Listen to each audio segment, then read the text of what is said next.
뜻의 미가라고 하는 사람이 우상을 만들었고, 그리고 또 돌아다니는 유다 베들레헴에서 온 레위인 소년 하나가 모세의 손자였죠.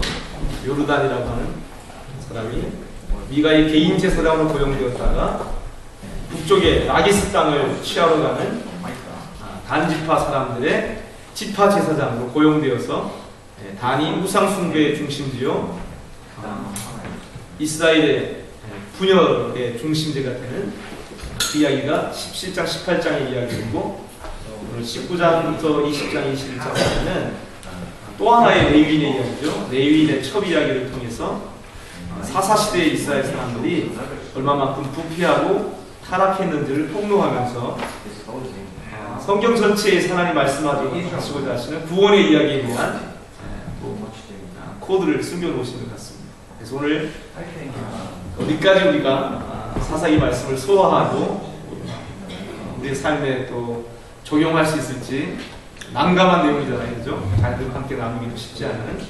하지만 이 본문에 우리가 복음적 의미, 우리의 구원과 관련된 영적 의미들을 한번 캐내기 위해서 스트러글링하는 그런 시간이 됐으면 좋겠습니다. 좀 어려울지 모르겠네요, 자녀들한테. 여러분, 일단 17장 18장의 그 미가의 우상 얘기와 19장 20장 21장에 나오는 레위인의 첩의 죽음에 관한 얘기에 공통점이 있어요. 그죠? 뭐냐면 나오는 장소들이요 공통된 게 미가는 어디에 사는 사람이었죠? 에브라임 산지에 사는 사람이었죠. 그죠? 에브라임 창백해 된다는 뜻이죠. 번성한다, 프라스퍼, 잘 된다라고 하는 뜻의 에브라임 산지에 사는 에브라임 지파의 사람 미가 있어요. 그죠? 오늘 본문도 또 하나의 레위인을 소개하고 있는데, 이 레위인이 바로 에브라임 산지 구석에 거하는 사람이었다, 우부하는 사람이었다, 이렇게 얘기해봤어요. 여러분, 레위인은 잘 아시죠? 레위인은 연합한다라고 하는 뜻인데, 레위인은 제사장 가문인 아론이 속해 있는 지파죠.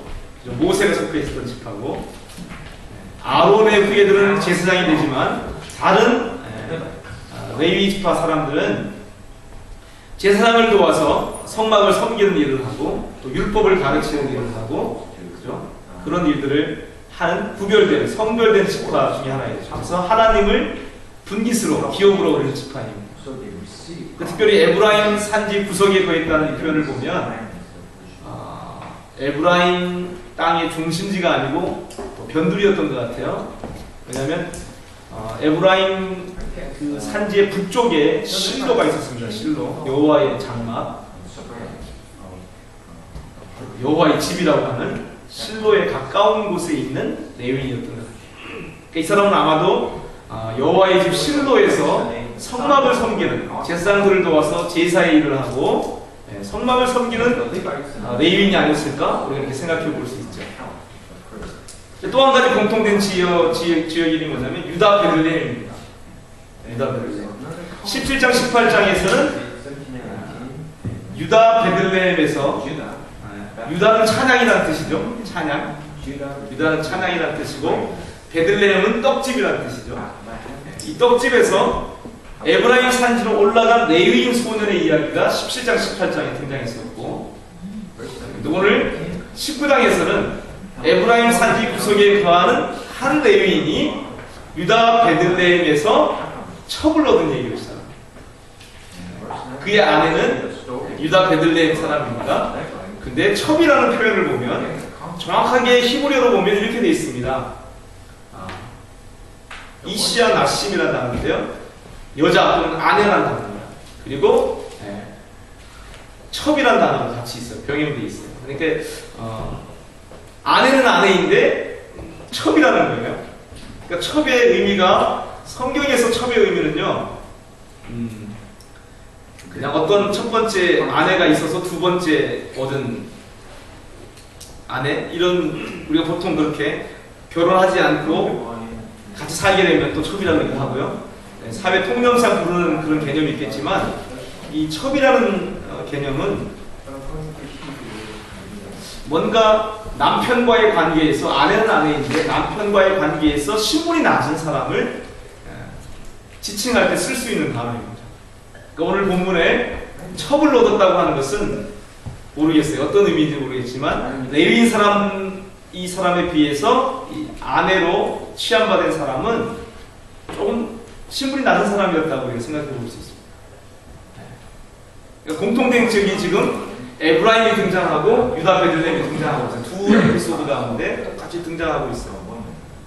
그리고 이어지는 여러분 룻기 얘기하시죠. 사사기가 21장으로 끝나면 이제 룻기가 이제 룻의 이야기가 또 전개되는데 다 이게 지금 중요한 지역 중에 하나가 베들레헴을 배경으로 하고 있어요. 17장 18장에는 유다 베들레헴에서 에브라임 산지에서 북쪽의 라기스 단으로 올라가는 레위인 소년의 이야기.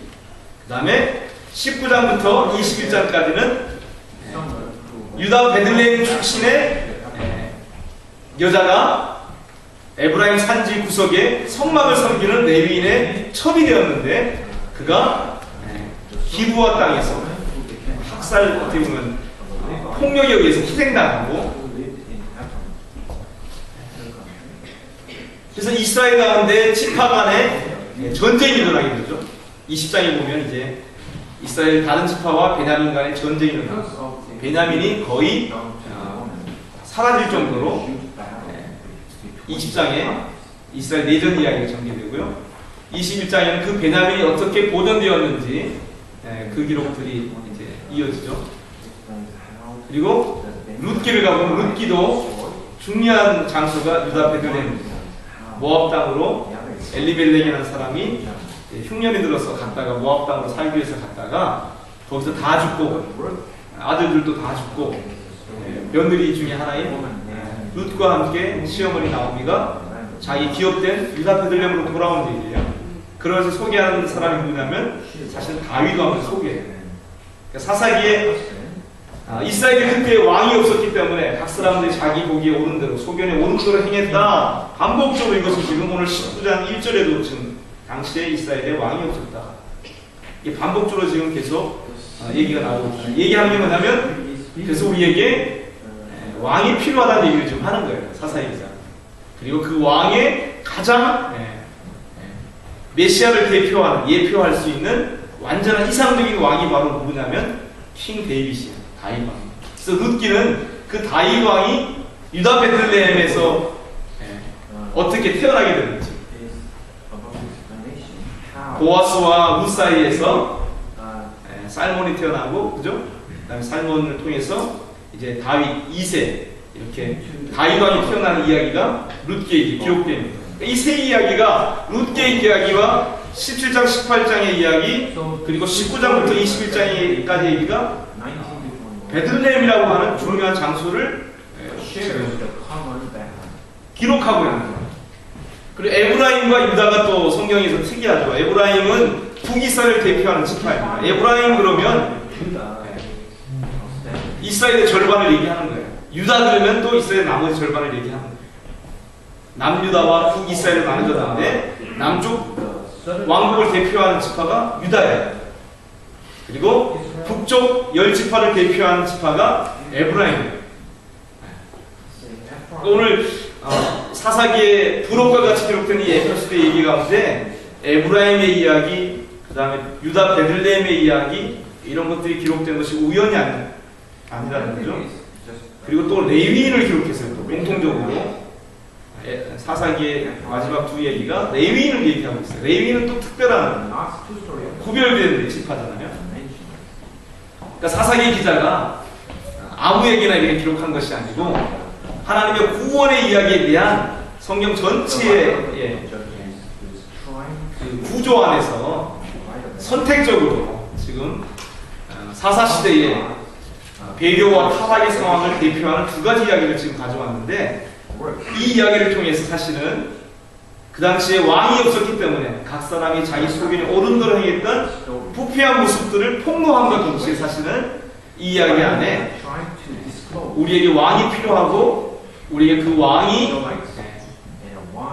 오셔서 우리 가운데 행하신 일들이 과연 어떠한 일인지 우리 가운데 구원이 이루어져가는 모습들이 이 이 이야기 속에 숨겨져 있다고 우리가 볼 수 있습니다. 오늘 본문의 얘기를 먼저 우리가 다시 한번 이해하고 나서 구원에 관련된 이야기가 과연 어떤 것인지 한번 생각해보는 시간 갖기를 원합니다. 자, 에브라임 산지 구석에 거하는 레위인 한 사람이 유다 베들레헴에서 한 여자를 첩으로 얻습니다. 2절에 보니까 그 베들레헴 출신의 아내가 남편을 대항해서 어게인스라는 표현이 나오거든요. 남편을 대항해서 나쁜 짓을 합니다. 행음을 했다고 표현해요. 자나라고 한다는데요. 행음을 했다고 표현합니다. 그리고는 자기 아버지 집으로 유다 베들레헴으로 가서 넉 달 동안 돌아오지 않습니다. 그래서 이 레위인 이름이 지금 안 나타나 있죠. 이 레위인은 그 이름 없는 자기 첫 아내를 다시 데려오기 위해서 나귀 2피를 준비해가지고 종과 함께 유다 베들레헴으로 데려갑니다. 성경이 보면 이 유다 베들레헴이 어떤 곳이냐면 다윗 왕이 태어난 곳이기도 하지만 메시아가 태어날 곳으로 예언되어 있는 곳이죠. 유다 베들레헴을 미가 선지자가 이렇게 예언하죠. 내 가운데서 이스라엘을 다스릴 목자가 태어날 것이다. 그런 예언이 바로 유다 베들레헴 에브라다 이렇게 예언이 되어 있죠. 그래서 이 유다 베들레헴 땅으로 하나님을 섬기는 레위인이 지금 내려간 얘기가 기록되어 있어요. 내려가서 행음한 그 아내를 용서하고 다시 가정하기 위해서 자기 집으로. 그리고 오늘 본문을 보니까 기브아의 에브라임 출신의 노인과 얘기한 걸 보니까 여호와의 집으로 올라간 중이다 이렇게 얘기하죠. 그러니까 실로에서 하나님을 섬기는 일을 하는 사람이었던 것 같아요. 그래서 그 아내와 함께 여호와의 집을 향해서 가고 있는 중에 일어난 일입니다. 보통 3일 동안에 손님을 접대하는 큰 잔치가 그 당시 풍속이었다고 보면 3일 동안 환대를 받죠. 장인을 통해서, 첫 장인을 통해서 환대를 받는데 넷째 날도 만류해서 가지 말라고 하루 더 묵고 가라 해서 하루 더 묵었는데 다섯째 날도 또 이제 붙들어서 오전, 오후까지 이렇게 또 환대를 받습니다. 더 머물라고 하는 장인의 만류를 뿌리치고 이제 늦은 오후에 에브라임 산지 자기 집을 향해서 하나님의 집이 있는 곳을 향해서 지금 떠나가는 거예요. 너무 오후 늦게 떠났기 때문에 금방 이제 해가 지고 이제 어두워지는 거예요. 어디쯤에 가서 해가 점점 기울어졌냐면 여부스라고 하는 곳이었습니다. 여부스. 타작마당이라는 뜻이죠. 여부스. 나중에 예루살렘이 되는 곳이죠. 근데 이 여부스는 당시에 이 사사시대에 이스라엘 백성들이 점령하지 못한 도시였어요. 나중에 이제 다윗 왕이 점령하죠. 그래서 이 여부스는 가나안 족속들이 살고 있는 성읍입니다. 그래서 이 레위인은 이왕이면 우리가 좀 더 가서 우리 이스라엘 지파 사람들의 동네에 가서 하룻밤 묵자 이렇게 얘기하는 거예요. 이방 사람들 사이에 유숙하지 말고 우리 동족에게로 가서 묵자 하고 좀 더 이제 갑니다.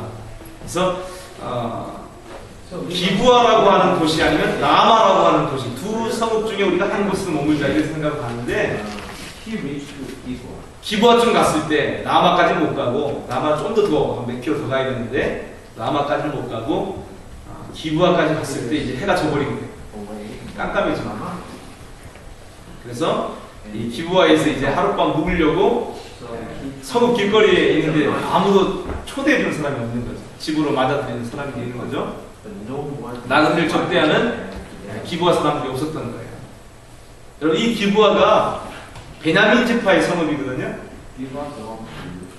그 성경에 보면 이 기브아의 오늘 이 사건을 가지고 기브아의 시대라는 표현을 써요. 선지자들이. 그리고 이 기브아 출신의 사람이 누구냐면 사울 왕이에요. 이스라엘 첫 번째 왕 사울 왕이 이 기브아 사람이에요. 베냐민 지파에. 그런 걸 다 지금 목성으로 깔고 있는 거예요. 지금. 이 기브아 사람들이 하나님의 율법의 말씀대로 나그네를 환대하는 사람이 아무도 없었던 거죠. 그러다 보니까 이 기브아 사람이 아니고 사실은 에브라임 출신의 한 노인이 이 레위인 일행을 발견하고 자기 집으로 이제 영접하는 얘기가 지금 기록되어 있죠. 근데 어떤 일이 일어납니까? 발을 씻고 또 음식을 접대하고 이렇게 쉬고 있는데 이 기브아의 비류들이라고 되어 있는데요. 정확하게는 벨리알의 아들들 이렇게 되어 있습니다. 벨리알의 아들들 무료로.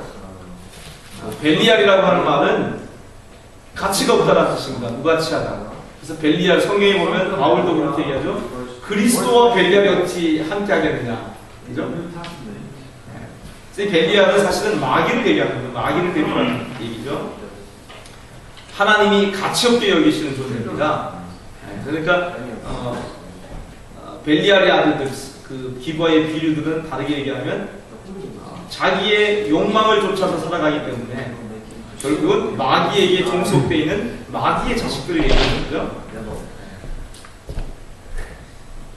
이 벨리알의 아들들이 이 노인의 집을 문을 두드리는 거죠. 정확하게 이 사사기 기자는 창세기 19장에 소돔과 고모라에 있었던 동일한 내용을 지금 기록하고 있어요. 소돔과 고모라가 유황불이 하늘에서 떨어져서 멸망을 하잖아요. 그 창세기 19장에 기록되어 있는 똑같은 내용의 이 얘기가 오늘 사사기 19장에 기록되어 있는 창세기 19장, 사사기 19장의 기록이 딱 똑같은 내용이에요. 창세기에서는 롯의 집이었고 오늘 여기는 에브라임 출신의 한 노인의 집인 거예요. 그리고 거기서는 두 천사였고 하나님의 두 천사였고 창세기에서는 여기서는 지금 레위인과 그리고 행음한 그래서 다시 용서하고 함께 연합해서 집으로 돌아가고 있는 레위인 부부인 거예요. 그렇지만 내용은 똑같아요. 우리가 그 남자와 상관하겠다 이런 표현을 쓰죠. 창세기 19장과 똑같이 이 상관한다라고 야다라고 하는 표현이 뭐냐면 성적인 관계를 갖겠다라는 뜻입니다. 그러니까 이건 동성애를 얘기합니다. 남자를 성폭행하겠다는 얘기죠. 여러분 보십시오. 소돔과 고모라는 그 남색하는 동성애의 죄악 때문에 하나님께서 유황불로 심판하셨는데 그리고 가나안 땅을 하나님께서 이스라엘 백성들에게 주신 이유가 뭐냐면 거룩한 하나님 나라를 세워서 열방을 구원하기 위해서 이 가나안 땅을 지금 이스라엘 백성들에게 기업으로 주셨는데 이 기브아에서 어떤 일이 나고 있냐면 멸망당한 소돔과 고모라와 똑같은 죄악이 지금 행해지고 있는 거예요. 그것을 지금 폭로하고 있는 거예요. 그래서 오늘 이어진 얘기는 결국 뭐냐면 이 레위인이 자기 첩을 붙들어서 이 마귀들의 자녀들, 마귀들의 아들들에게 내어준 모습을 좀 이해할 수 없죠, 그죠? 정말 사랑해서 이제 관계를 회복하고 데려가려고 지금 가는 중인데 자기 살자고 지금 깡패들에게 자기 아내를 내어주는 거죠, 지금. 이 벨리알의 아들들은 이 여인을 밤새도록 윤간합니다. 강간을 합니다. 여러 사람들. 그래서 새벽녘에 이제 놓아주는데 이 여인은 가눌 수 없는 몸을 있는 힘을 다해서 자기 남편이 있는 그 집을 향해서 계속 걸어갔죠. 그래서 어떻게 합니까? 있는 힘을 다해서 사력을 다해서 그 남편이 머물러 있는 그 집에 문고리를 잡고 문지방에 손을 얹은 채로 쓰러지죠. 그죠? 그게 오늘 본문의 이야기입니다. 무정해 보이는 이 레위인은 아침에 일어나서 문을 열고 자기 아내를 발견하고 일어나서 가자 이렇게 얘기하는데 아내가 움직이질 않습니다. 네, 19장에는 정확하게 이 여인이 죽었다는 표현이 사실은 없습니다. 죽었다는 표현이 없고 그래서 이 여인을 쓰러져 있는 이 여인을 나귀에 태워서 자기 집으로 가는 얘기예요.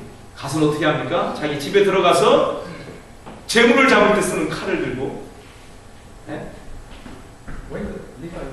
자기 아내를 12토막을 냅니다.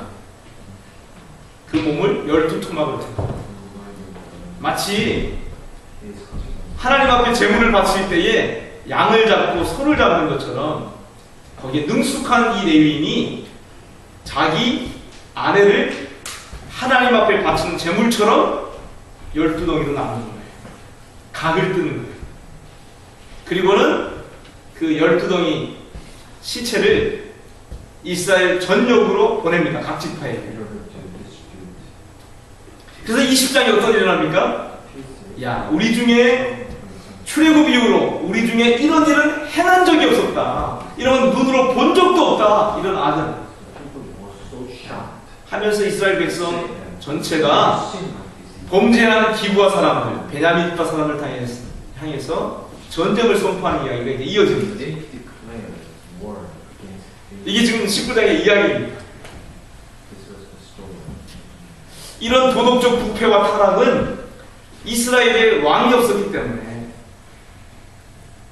이렇게 됐다. 사사 2장 기본적인 메시지는 겁니다. 왕이 없었기 때문에 우리를 통치하고 다스리는 왕이 필요한데 왕이 없었기 때문에 각 사람이 자기 소견대로 자기 욕망대로 살았기 때문에 이렇게 부패와 타락 가운데 떨어질 수밖에 없었다. 그래서 우리에게는 하나님이 세우시는 왕이 필요하다. 그래서 지금 왕을 세우는 이야기를 이어지는 거예요. 성경 이야기가. 다윗 왕이 가장 이상적인 군주로 성경에 소개되고 다윗의 후손으로 메시아가 이 땅에 오시는 것이 성경에 기록되어 있는 겁니다. 자, 그럼 여러분 오늘 19장의 이야기를 통해서 어떻게 우리의 구원과 이 19장의 레위인의 첩의 죽음의 이야기를 연결해서 생각해 볼 수 있을까요? 여러분 이렇게 한번 생각했으면 좋겠습니다. 오늘 본문에 우리는 하나님이 필요한 사람들입니다. 그죠? 하나님 제 삶에는 하나님이 필요해요. 하나님 제 삶 가운데 하나님이 왕이 되어주세요. 나를 다스려주세요. 이것이 이 땅에서 하나님을 경배하고 예배하고 하나님을 섬기는 백성들의 심령의 상태이죠. 근데 왕이신 하나님, 가짜 하나님 말고 진짜 하나님 우리 삶 가운데 왕으로 임하시면 우리 가운데 일어날 일이 어떤 일이냐? 오늘 본문이 그것을 소개하고 있는 거예요. 레위인이 창백해 되는 곳에 에브라임이라고 하는 곳에서 자기 첩이 있는 유다 베들레헴으로 내려간 얘기, 그리고 그 첩을 용서하고 해노만 첩을 용서하고 다시 그 첩과 하나 되어서 여호와의 집을 향해서 나아가는 얘기, 이 얘기 안에는 사실은요 유다 베들레헴에 사람으로 이 땅에 오셔서 하나님을 거역하고 배역한 인류를 구속하기 위해서 오신 예수님의 이야기가 숨겨져 있는 거예요. 사실은. 그리고 범죄한 죄인들을 용서하고 그 범죄한 죄인들을 십자가의 죽음으로 구원하시고 예수 그리스도를 주로 고백하는 그들의 삶 속에 임하셔서 하나가 되시는, 연합되어 함께 사시는 구원의 이야기가 지금 여기 숨겨져 있는 거죠. 오늘 우리에게도 우리의 머리가 되시고 우리보다 더 높으신 존귀하신 우리의 남편이신 그리스도가 낮고 연약하고 천한 우리들을 하나님께서 용납하시고 사랑하시고 함께 하나님의 집을 향해서 가자고 하시는, 그게 바로 우리가 하나님을 믿는 백성으로서 하나님을 향해서 천국을 향해서 걸어가는 우리의 인생길이죠. 그 일 가운데 하나님께서 하신 일이 바로 뭐냐면 행음한 우리의 타고난 본성들 있잖아요. 우리가 왕이 필요합니다. 하나님 나를 통치해주세요. 그렇게 얘기하잖아요. 그럼 하나님이 하신 일이 뭐냐면 바로 우리 삶 가운데 보시면 우리 가운데 하나님을 거스리는 우리의 탐욕과 우리의 잘못되어 있는 거짓된 것들을 심판하신 일을 하나님 하십니다. 그러니까 여러분 하나님이 내 삶 가운데 함께 하시면 좋을 것 같잖아요. 그죠? 그죠? 우리가 다 하나님 함께 하시면 부족한 것 없다, 좋다. 맞습니다. 한편으로는 우리가 하나님 앞에 거룩하지 않기 때문에 우리가 하나님 앞에 여전히 탐욕을 쫓아서 우리 욕망을 쫓아서 살아가는 본성을, 타고난 본성이죠. 우리 옛 본성이라 그러죠. 이것을 갖고 있는 한 우리 가운데 임하신 하나님은 이것들 그냥 내버려 두지 않으십니다. 반드시 심판하십니다. 어떻게 심판하십니까? 성경의 이야기가 전체가 다 그렇죠. 우리의 악을 심판하시는데 우리보다 더 악한 자를 통해서 우리 악을 심판하십니다. 성경 전체의 메시지가 사실 그렇습니다. 악에 의해서 희생되는 사람들의 이야기가 성경의 이야기죠. 성경의 이야기가 세상 이야기와 다른 것이 뭐가 있냐면, 세상의 이야기는 살아남아있는 자, 이긴 자들의 목소리로 모든 것이 해석되고 기록되어 있습니다. 성경의 이야기는 십자가에 못 박히신, 죽으신 하나님의 어린 양이신 예수 그리스도의 목소리가 기록되어 있는 책이에요. 희생자들의 목소리가 반영되어 있는 책이 성경책입니다. 그러니까 세상과 다른 거죠. 그러니까 우리는 이 세상에서 둘 중에 하나예요. 그죠? 레위인의 첩과 같이 이 세상에서 강간당하고 윤간당하고 그래서 비참하고 처절하게 죽는 희생자가 되느냐, 아니면 내 욕망과 탐욕의 노예가 돼서 만만해 보이는 대상, 나보다 약한 대상을 내가 탈취하고 폭력으로 강압적으로 눌러서 내 욕망을 채우는 가해자의 삶을 살아가느냐, 둘 중에 하나거든요. 오늘 본문은 우리에게 구원받은 성도의 삶의 길은 가해자의 삶의 길이 아니라 폭력을 행사하는, 욕망을 쫓아가 살아가는 그 사람들이 희생당하는 사람이다, 이렇게 얘기하는 거예요. 그래서 이루어지는 게 심판의 이야기예요. 그 악에 대한 심판의 이야기인데, 이 심판이 하나님이 어떻게 이 세상을 심판하실 수 있느냐? 하나님이 이 땅의 악을 심판할 수 있는 이유는요, 이 땅의 악에 의해서 희생당한 하나님의 자녀들 때문에 이 세상을 심판하실 수 있는 거예요. 그래서 이 땅에 하나님의 통치가 온전히 임하게 됩니다. 십자가의 얘기도 그 얘기죠. 하나님은 십자가를 통해서 이 세상의 악을 폭로하신 거예요. 그리고 이 세상의 그 악에 대한 심판을 선고하신 거예요. 그게 십자가의 이야기예요. 오늘 본문 안에서도 동일한 패턴이 지금 숨겨져 있는 차이가 있다면, 예수님의 십자가의 죽음의 이야기에 대한 포커스보다는 예수 그리스도의 십자가의 죽으심과 부활을, 그 복음을 듣고 예수님을 내 삶의 머리로, 주인으로 영접한 그리스도인의 이야기로 오늘 19장의 이야기는 더 강조점이 이쪽으로 옮겨가 있는 거죠. 그러니까 레위인의 첩, 이 두 사람은 사실은 우리에 대한 이야기입니다. 우리는 한편으로는 우리 안에 우리보다 존귀하신, 우리를 사랑하시고 용납하시고 용서하시는 그리스도가 우리 안에 살아계세요. 또 한편으로는 여전히 타고난 우리의 죄악을 범하는 본성대로 살아가는 우리의 옛사람의 모습이 그대로 같이 있어요. 근데 이것이 하나가 되어 있는 거죠.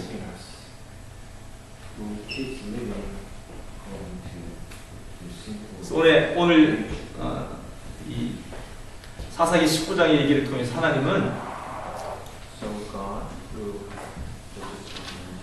우리 가운데 하나님이 왕으로 임하셔서 우리의 삶을 통치하고 다스릴 때, 하나님은 이 땅에서 우리의 악이, 우리 안에 있는 죄악들이 완전히 이 세상에 보다 더 강력한 악에 의해서 깨어지고 희생당하는, 그래서 결국은 죽음에 이르는 그 모습을 통해서 마침내 하나님께서 우리 안에 있는 죄악을, 우리 안에 있는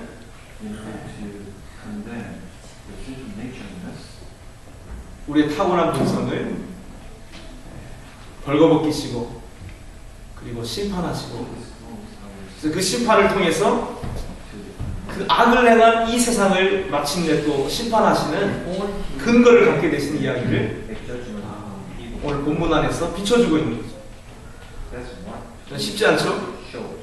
어렵죠? 네, 그렇지만 여러분, 이렇게 우리가 한번 주님 앞에 오늘 나갔으면 좋겠습니다. 우리 안에 주님이 임하신다면, 우리 안에 하나님의 통치가 임한다면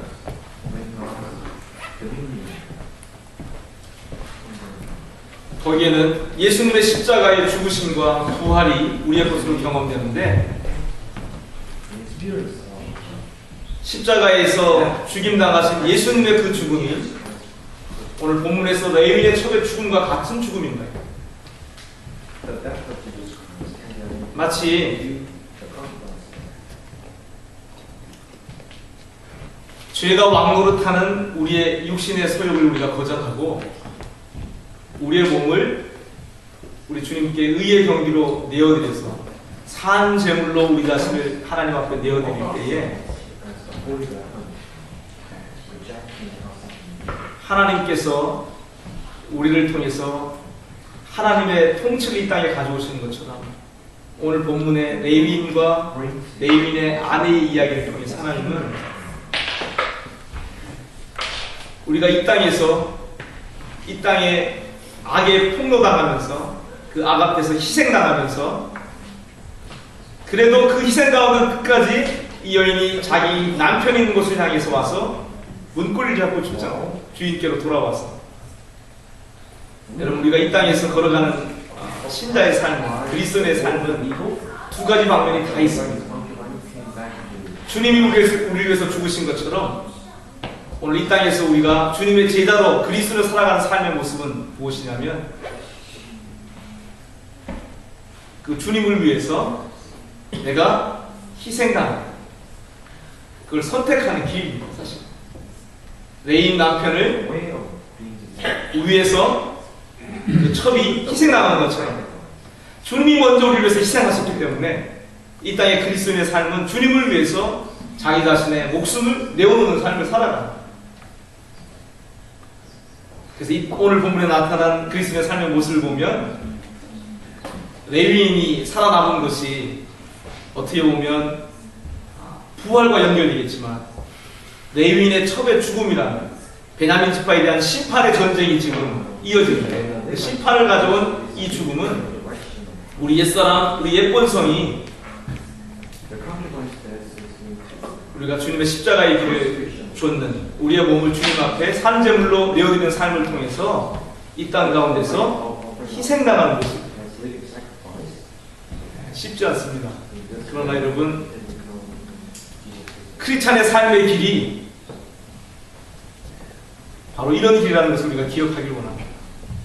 둘 중에 하나인데 여러분, 우리는 이 땅에서 악을 행하는 자가 아니라 주님과 함께 주님 편에 서서 악에 의해서 희생당하는 사람이 되는 것이 정해져 있습니다. 성경 제일 끝에 요한계시록에 가보면 이 세상과 하나님 나라의 싸움이 바로 그렇게 순교하는 자들을 통해서 마무리가 되는 거예요. 네? 목배임을 당하는 사람, 순교자들의 수가 찼을 때에 이 세상 나라가 우리 주와 그 그리스도의 나라가 되는 주님의 심판이 임합니다. 순교자의 수가 차기까지 하나님께서는 기다리고 계십니다. 오늘 우리의 삶은 순교자의 삶이 되어야 됩니다. 주님의 말씀을 쫓아서 주님의 존귀를 위해서, 주님의 영광을 위해서 내 자신을 죽음 가운데 내어던지는 삶, 기꺼이. 그래서 이 세상 가운데 이 세상의 악을 폭로하는 희생자로 하나님의 어린 양과 같이 살아가는 삶, 그 삶을 통해서 주님은 이 땅 가운데 하나님의 심판을 가져오시고 하나님의 사랑과 정의의 통치를 가져오실 수 있어요. 여러분, 그냥 도덕적인 교훈으로 이런 마무리할 수도 있지만 레위기 19장, 이어지는 20장, 21장 이야기하면서 우리가 구원의 이야기를 계속 살펴보는 십자가가 과연 어디에 숨겨져 있는지, 부활이 어디에 숨겨져 있는지. 여러분, 오늘 본문을 통해서 우리가 그렇게 주님 앞에 결단하기를 원합니다. 주님, 레위인이 그 아내를 붙들어서 벨리알의 아들들에게 내놓았던 것처럼 주님, 오늘 또 욕망 가운데 살아가는 나의 삶을, 우리의 타고난 본성과 옛사람을 붙들어서 주님, 주님이 십자가에 매달리신 것처럼 우리의 옛사람이 죽음 가운데 나아갈 수 있도록 우리 주님을 위해서 내 자신을 산제물로 내어드리는 그 삶을 내가 날마다 선택하기 원합니다. 그래서 우리 가운데 임하시는 그 하나님께서 우리를 심판하시고 또 그 심판의 기초에서 이 세상을 심판하시는 여러분, 먼저 하나님 우리 가운데 임하실 때 우리 안에 남겨져 있는 죄악과 거룩하지 못함과 욕망들을 하나님이 심판하신다는 것을 우리가 기억하면서 하나님, 내가 그런 길을 가기로 원합니다. 내가 죽고 주님이 사는 그 길을 내가 오늘 또 가기를 원합니다. 내가 죽는 것을 두려워하지 않게 해주옵소서. 이 죽음이 쌓이고 쌓여서 주님의 나라가 이 땅 가운데 임할 수 있다는 것을 내가 믿습니다. 그래서 오늘 또 나를 희생하는 그 자리 가운데 오늘 또 나를 하나님 앞에 하나님의 존귀와 영광을 위해서 내어드리는 자리에 지금 오늘 또 내가 내 삶을 내어드리길 내가 원합니다. 한번 그렇게 주님 앞에 참혹한 레위인의 첩의 죽음의 이야기지만 이야기를 통해서 우리가 복음의 의미를 다시 한번 되새기면서 주님 앞에 기도하는 시간 가졌으면 좋겠습니다.